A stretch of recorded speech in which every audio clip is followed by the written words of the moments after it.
Political violence returned to the streets of Bangladesh as Gopalganj, the hometown of former Prime Minister Sheikh Hasina, turned into a battleground. At least 4 people were killed and several others were injured after a major clash broke out between Awami League supporters, the police and army, and members of the newly formed National Citizen Party, that is NCP. The violence took place just as the NCP was preparing to hold a rally in Gopalganj, which was a bold political move in a district long considered an Awami League stronghold. The NCP, formed by youth leaders behind last year's mass uprising, has been gaining national attention.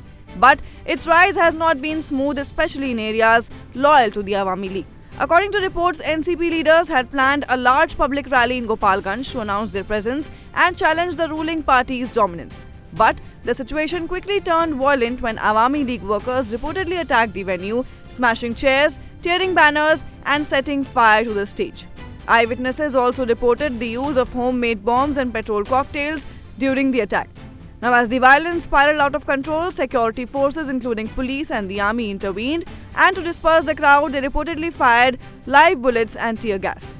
Several NCP leaders were trapped inside the rally grounds during the chaos. They have since been placed in safe custody by police, according to official sources. To bring the situation under control, a curfew was imposed on Wednesday night, following which all major roads were sealed and army patrols were being held across the district.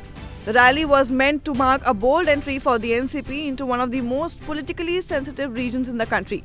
The party had earlier claimed that it would win Gopalganj and prove its strength. But Wednesday's events tell a very different story. So far, there has been no official statement from either the government or Awami League leadership. But the silence has left many Bangladeshis wondering what lies ahead. For now, Gopalganj remains tense and the rest of the country watches closely.